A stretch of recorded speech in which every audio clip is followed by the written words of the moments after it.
Welcome back. In this episode, we're going to be learning about guiding storytelling and language experiences. The words once upon a time convey imaginary creatures and magic for young children.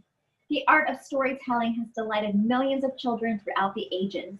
By inviting children to share in a make-believe world of adventure, the storyteller provides a wonderful educational tool. So join me, Miss Trot, as we learn all about guiding storytelling and language experiences.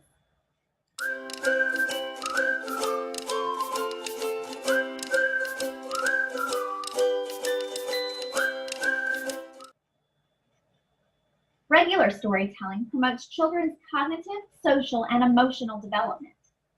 Carefully chosen stories are a key part of the storytelling experience. Stories draw on children's backgrounds and help them understand themselves better. Children learn the words that describe feelings and experiences they have.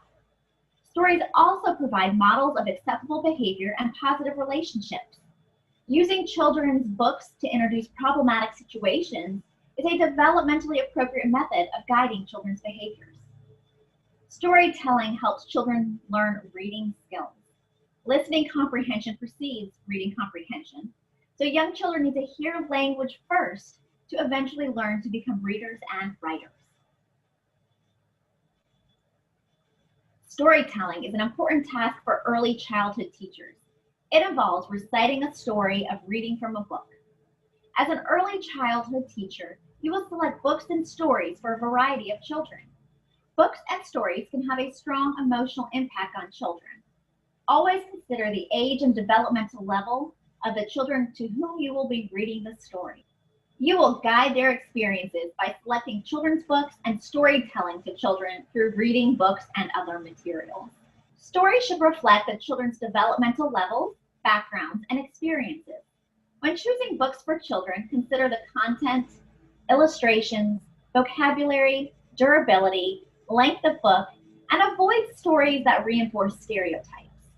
Familiar objects, people, and situations make stories more interesting to children. Most preschool children cannot separate fact from fiction. Therefore, it is important to look for realistic stories. Some children are not ready for fantasy stories until the ages of 4 and 5. Good oral reading needs to be intentional, which takes time and effort. There are 3 steps that need to be taken before reading stories to young children. First, choose stories that you love and the children will enjoy. Then become familiar with the story. Finally, decide on how you will present the story. The success in your story lies in your ability to be interesting and enthusiastic. Reading to children is planned and has many steps in preparing to read. Introducing the story, reading the story, and ending the story. It's also important to understand how you handle interruptions, maintain interest, and support dual language learners. In addition to reading stories aloud, there are other creative methods that help storytelling come alive. Guidelines for these methods are like those of reading aloud. First, decide whether you will read from a book or make up a story on your own. Next, record yourself or stand in front of a mirror practicing until you know it well. This will help you perform as a storyteller. Some of these types of storytelling methods include draw and tell, audio and digital storytelling, puppets, individual or group stories, big books, ebooks and e-readers, teacher-created digital stories, flannel boards, and retelling stories. An important part of the classroom is the library area. This will have books and other storytelling equipment. Books should be arranged so that children can see their covers to attract children's interest. The books for the library area should be carefully chosen and rotated frequently. Literature should be integrated into all areas of the room by putting books about buildings and transportation in the block center and books related to water in the sensory area. Now let's review what we learned. Through storytelling and language experiences, children can develop an enjoyment of book and learn many skills. Stories can be found in printed sources or created by the teacher. Teachers must select stories carefully so content matches the developmental level and experiences of the children. In addition, content must be free of stereotypes. Illustration should spark interest and be pleasant.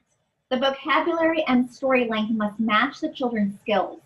Finally, the books must be durable. Before reading to children, it's important to prepare ahead of time. Besides reading a book, there are several ways to share a story. Draw and tell, recordings, and flannel boards are a few options. That wraps us up for this episode. You can learn more about this topic by reviewing the resources posted in your course. As always, if you have any questions, please contact me or your instructor. Thanks for joining me, Ms. Trop, as we learned all about guiding storytelling and language experiences. See you next time.